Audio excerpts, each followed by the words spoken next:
Hi, Pompi. Good to see you.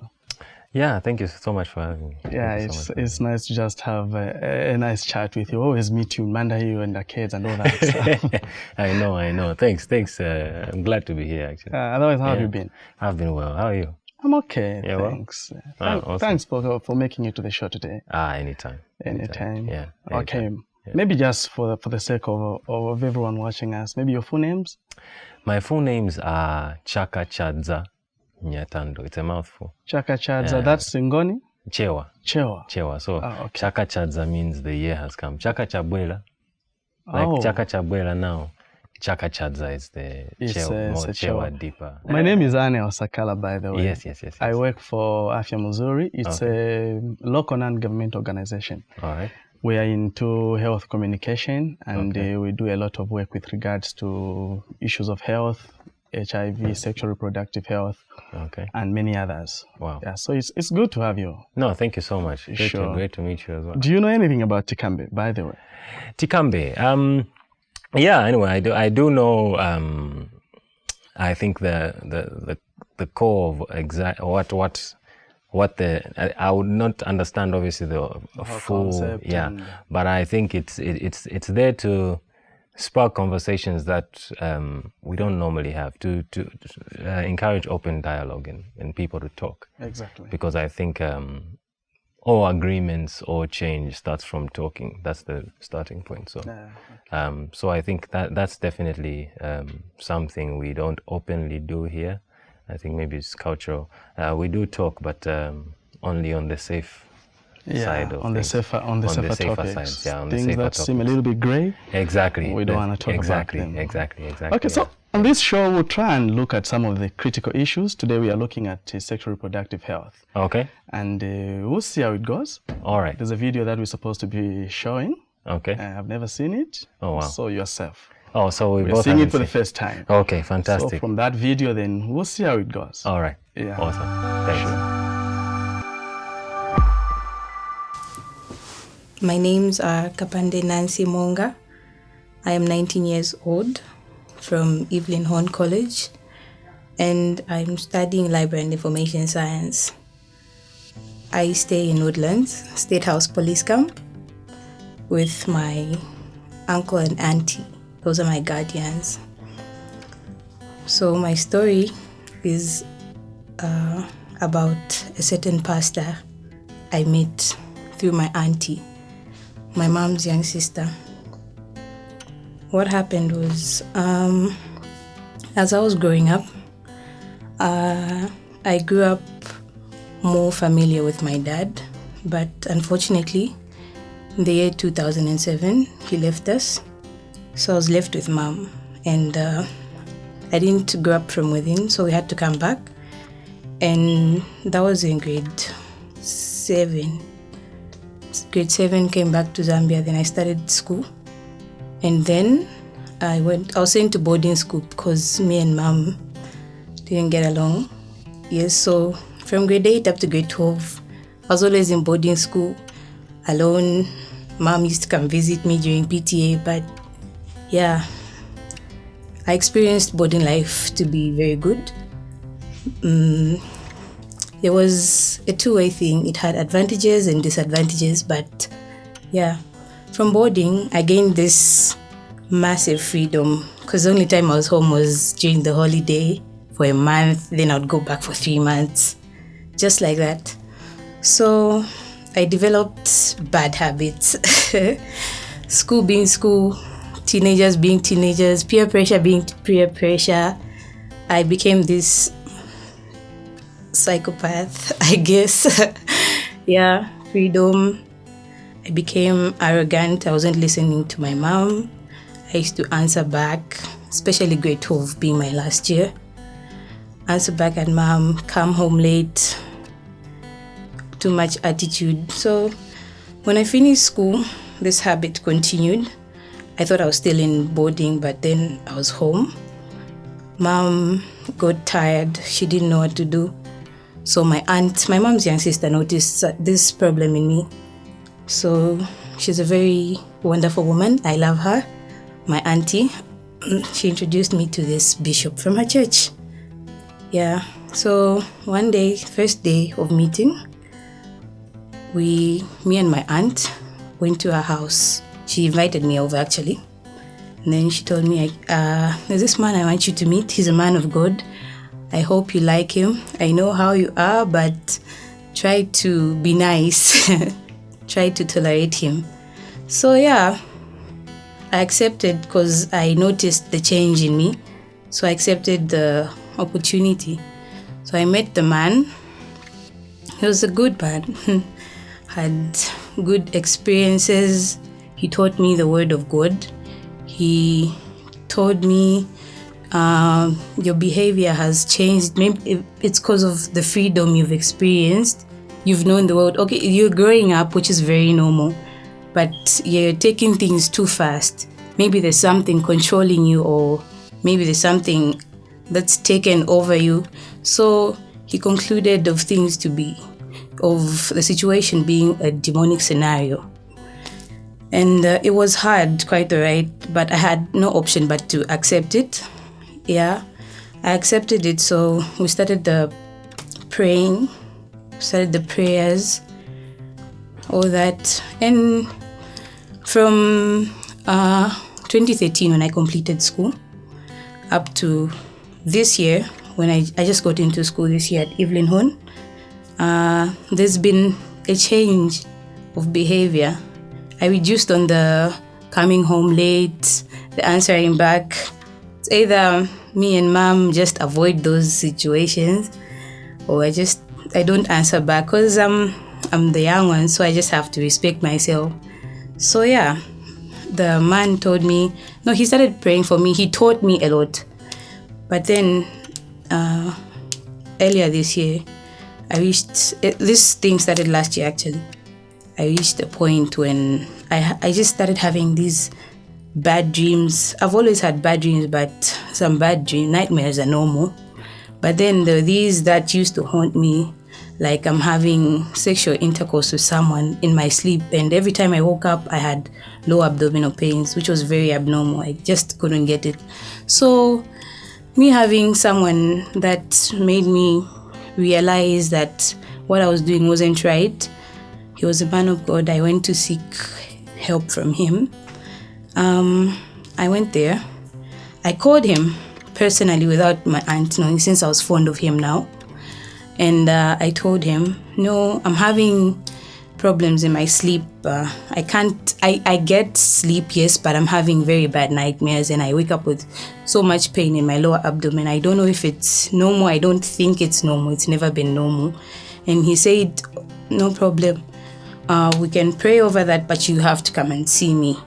So I said, okay, sure. Since I know him, I trust him, I went to see him personally. So yes, I get there, I explain the situation, and we pray over it. But immediately we finish praying, he starts a story of, no, the only way you can have this finished completely is when you have sexual intercourse with me, because he concluded that I had a spiritual husband, which was very surprising. I couldn't understand. I couldn't get it. It was very shocking. It was he like shut the doors on me. I couldn't get it. Him being the man who told me how abstaining from sex was very important, and sleeping with married men, just everything. He walked me through the do's and don'ts of the Bible. It was very touching and shocking that people would really go that far to use God's word to get what they want from young girls like me. He's a grown man with children and a wife. I just couldn't understand what it was all about. He broke me down. Not physically, but emotionally as well. I don't know. I think the whole situation was very disrespectful and rude. And I told my aunt. I told her the truth. I managed to tell her the truth, but because I knew I wouldn't be able to tell my mom. So I told my aunt. And her having problems in believing me was very shocking It was shocking, and what word can I use? I just couldn't believe she wouldn't believe me there and then. I don't know if she trusted him more than she trusted me, because she's more like a mom to me. She's watched me grow now. She's known my habits for a long period of time. I just didn't get why she couldn't believe me just there and then. So it was very hard. It was very difficult for me. It's been very difficult. It's been so difficult. I don't know who to talk to about such. The only person I can talk to right now is one very close friend of mine I have. Anyone else, not my cousins, my aunt, my uncle, my mom. It's very hard, especially men, talking to men after the experience I had with that one man that tried to, I don't know if he tried to rape me indirectly or seduce me or force me into bed because he wanted to make me believe that I would be fine. So it's been very difficult.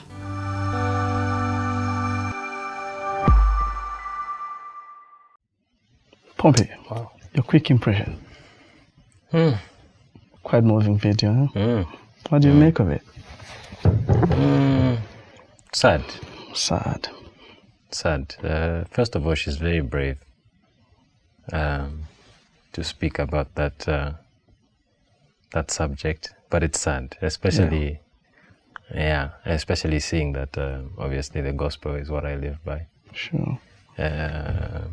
It's very, very sad. Yeah, it's very, very sad that someone can use that thing that is created for to teach us how to love, to use it. To use it outside the purpose that it's supposed to be used for, So, and the fact that she looked up to the same gentleman, became very fond of him in teaching her, bettering her life. If you pick someone who is supposed to be your mentor or someone who's supposed to direct you a certain direction and then they disappoint you, it crushes you, like she said. Yeah, it does. Yeah. It does. And I think there are a number of things that we could begin just to look at critically to see how, in fact, if anything, she represents a majority of young girls in the same scenarios. She just brings out a number of things. Yeah, and I think what dawns on me is how people we may consider, like you said, role models, can use their advantage to just begin doing the things that she has explained. I think it's quite sad. Yeah. Especially in a society like ours, where we preach love. Exactly. And where we claim that Christ is the center of the nation. Exactly. Quite sad. Yeah. And I think those are the same people that are kind of making pastors, men of God, look bad in a way. Very true. Sure. Very, very true. It's interesting. When she started the story, she spoke of how she lost her father. Yeah. Now, what she was trying to look for in this man is a father. Now, this person who she looks to become a father, or the way we put a term into maybe spiritual father or a pastor. Some people are orphans in church and they look to their pastor to become their father, or to direct them, to teach them how to live life, and teach them the principles they need to know. So looking at this person as a father, and then the person who you are looking at as a father tries to do that to you. Yeah. It's now you sort of it's very sad. It is sad. It is very sad. Yeah, and I think something else that comes to my mind, I think it's the issue of bringing issues of sexual reproductive health to the fore. Because I think for me, the moment that we begin to talk about such things, such issues, especially to the young ones, then they become aware that some of these things, it's not actually like the pastor was portraying it. For instance, one point in mind is where she speaks about having sexual dreams and all those. And the quick impression is that it's a spiritual husband. But I mean, not knowing that that's growing up. Exactly. Yeah, I don't know if you feel also that it could be a spiritual husband. No, I really feel. I mean, she's in her teens. It happens. It's something that is. It happens to guys and girls. So Sure. Directly making it something spiritual, and the conclusion on the solution. Sure. I don't see how that solution makes any sense. So yeah, I think definitely right on that. Yeah, but also I think if you look at how she was growing up, there are a number of things that she has itemized. In her teens, these are the kind of behaviors that you expect in the young girls, in the young boys. Yeah. So I think as role models, we must be quite conversant with some of these things that are happening with the teens. Yeah, and also if you critically looked at some of the things she was mentioning, so she needs a parent, a role model, or a guardian that can be able to guide them through life to say, this stage that you've reached, these are some of the things that you need to do. But also I think if you look at the video, some of the critical things I think we must begin to look at, the issues of I think tradition, the issues of myths and misconceptions. I say this because of the issue of spiritual husbands. I think it's a myth. I think with regards to issues of faith and science, spirituality, I think we cannot mix those. So I think science must let be science. And I mean, issues of faith must remain issues of faith. Exactly. Exactly. Sure. I would say, I would like to also mention, I think people should never forget the fact that religion is used sometimes to cause destruction. It's used forcefully. I mean, it's used all the time. Obviously, just like a Trojan horse, you create the trust first, and then you are embraced, and then you take advantage of what's going on. Because in certain, why I spoke of that, there is sort of your church ethics. Which you are taught. Even as with myself, I went to church and I had to go through church ethics. I was taught on church ethics. Now, for example, the pastor meeting that girl in his house alone, that's outside church ethics. Any pastor who is under these bodies would know that that's not allowed. So I would say to all, if there are youth who are listening to this, they should never put themselves in that kind of a situation, no matter how spiritual, godly they feel this man is. Back to the video. It has happened to this young girl. So maybe some of the things that we could propose, suggest, they may not be true, but they can be able to help, I think, to just get along with life. What are some of the things that probably come quickly to your mind? I know there is the issues of counseling. She can seek counseling at the health centers. And people could be able to talk to her. And I would say with the issue, if the sexual dreams and all those things what she's going through in that regard persists, she should see someone within the structure of a church, but see a lady. In regards to ethics, that's how it's supposed to be done. If it's with a man is there, he has to be there with a witness or someone there. They're never alone. Just maybe a quick one. Which age do you think would be appropriate for us to begin to talk to the young people? Is 5, 10? That's a great question. What do you think? I think with when it comes to sexual health and sexual production based topics, I would say the age of 15 is a good age. I speaking about sexual reproduction with a 10-year-old might be a bit. I don't think some maybe have those desires early, but I think 15 is a very good age. But do you know that those are the guys who ask the crazy questions? The ones who are 10 years old. The 5-year-olds, the 4-year-olds. Seriously? They'll come to you and ask you, Daddy, what is that? Exactly. Yeah. Yeah, so for me, 15 is good, but I think 15 the is earlier good. the You think better. earlier? The earlier the better, but I think what we need to do is cascade the information. For the between maybe 2 to 5, what kind of information, what kind of package Yeah. can we provide for them? Yeah. 5-year-olds to 8-year-olds maybe? What are some of the things that we can begin to talk about so that as they get to 15, when we begin to deal with the details, at least probably they have the basics. Yeah. As they are Okay. growing Yeah. up. I think I agree with you. Yeah. Definitely. I think when they are younger, Sure. it should be more biologic style. Yes. Just this is what? This is this. This is this. Sure, Yeah. so that at least they are aware. exactly. Even as they are growing up, when they hear a pastor says, let me exorcise you, let me remove the demons through this means, then they know. This is what mommy said. This is what daddy said. Exactly. True. Yeah, I think so. Yeah. True. Yeah. True. Yeah. No, that's a very great suggestion. Yeah. Let's talk about music. Do you think you can do a song to demystify some of those things in the video? Definitely. Definitely. Should we expect some good package?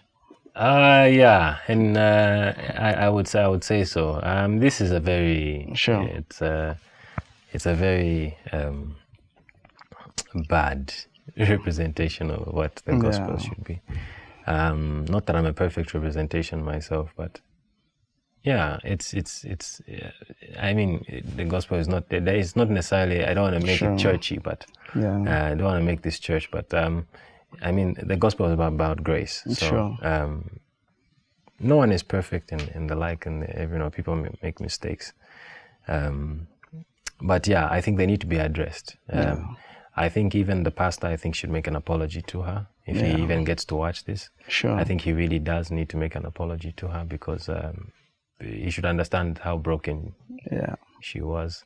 I think even for him, he'll need some form of therapy, or to see someone. Yeah, so do you think there are any places where she could go for help? She mentioned issues of having difficulties to communicate with men, the opposite sex. And I think I agree with her. It becomes difficult because even for me, I think I would be in the same position. I know of the YWCA. I don't know if you heard of them. YWCA. The Young Women Christian Association. Yes. They do a lot of counseling for such girls. You spoke of the church where she could go and speak to could be the female pastor or maybe the elderly women in the church, just to do those counseling services. Any other area that you may feel that could be helpful? I think the ones you've mentioned are good. Why is because the trust has been broken, in regards to with men, the trust has been broken. So I think it's an issue where it would require a woman to explain to her that, look, it's not everyone. To bring her back, it would be very difficult for a man to do that, because in the process of teaching her, obviously the memory of this man who she looked up to is going to cause a problem again. So I think a woman would be best, and the woman would help her build the confidence to begin to trust men again. And one point to note is it's not going to be easy. It's not going to be easy, but she must be willing. Also, she must be willing. What has happened, but she must be willing to get out of that and face life and move on. Exactly. It won't be easy, but it will be better she tries to. Otherwise, if she tries to hide herself or close herself up, it has a number of repercussions for the future. I'm sure she'll pick up the pieces and move on. What do you learn from the video for personal life? What I learned? I think what I've learned is just some of these things we put a blind eye to are very serious and need to be I think programs like Tikambe are very important. Talking, people need to begin to talk. I've never seen someone directly who's been in a situation like hers. And I think when situations like this are spoken about is when we begin to see a diagnosis or how we can sort it out. But if you don't hear about it, if you don't see the problem, you're not going to create solutions for it. So I think even with what we've discussed, the suggestions you've given, I think it's a step even for her to begin to. So I think what I've learned is that definitely talking is very, very, very, very important. And honesty, in regards to honesty, like, you know, people find it weird sometimes when I say, no, look, I'm not perfect. You know, like, but aren't you supposed to be a Christian? I'm like, yeah, I'm a Christian, but it doesn't mean I'm perfect. You know, being perfect is not what I'm called for as a Christian. It's not that we are perfect that God loves us. It's actually why the love is amazing is because we do not deserve it in the first place. I mean, it's through grace that we've been given this salvation. So it's time. Okay, I learned a number of things. I think you mentioned already dialogue. I think we must get started. We must get talking. Tikambe has just come at the right time. Be it at home level, community level, we just begin to create this kind of cadre of people that are dialoguing on a number of issues. Exactly. What do we want to see in our children? What do we want to see in our teens and all those things? And I learned from her that opening up creates some kind of glimmer of hope. And if there are people that are experiencing such, you can always come out. Exactly. There are people that are willing to help. And if you say something, people will be able to provide some kind of suggestions of how you can proceed. And I would like to honor organizations like yours, obviously, that try to educate. We do a lot of work with regards to working with young people. Exactly. And we can create some more linkages. They would come and visit, and then the things that we cannot be able to do, we try and link them up to the people that can provide those services. But the key is in coming out and just mentioning some of the things that are happening in their lives. It's not going to be easy, but it's worth trying. Exactly. What are your last remarks? I would say my last remarks to her, I'll specifically speak to her, I think, because I think that shouldn't be her perspective or her truth about what the church or the gospel is about. Because that's not what it's about. I'm delighted that we could come and just begin to talk about some of these issues. Because most of the time, I think we just want to talk about it, like you said, when it happens. But I think it calls for proactiveness. Exactly. We don't have to wait for such to happen. We must begin to create platforms like Tikambe so that we can just begin to talk about some of these issues and see how we can be able to help ourselves and each other. It's been a pleasure hosting you. Thank you so much. It's been awesome. Okay. All right, cheers.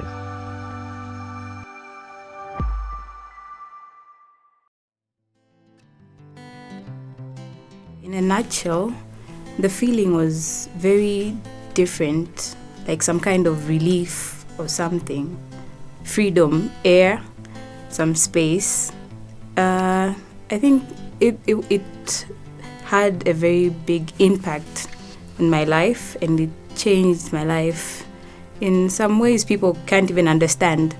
So right now, I'm very fine. I loved the experience, sharing it, lessened my burden of keeping something to myself. So it's been a great experience so far.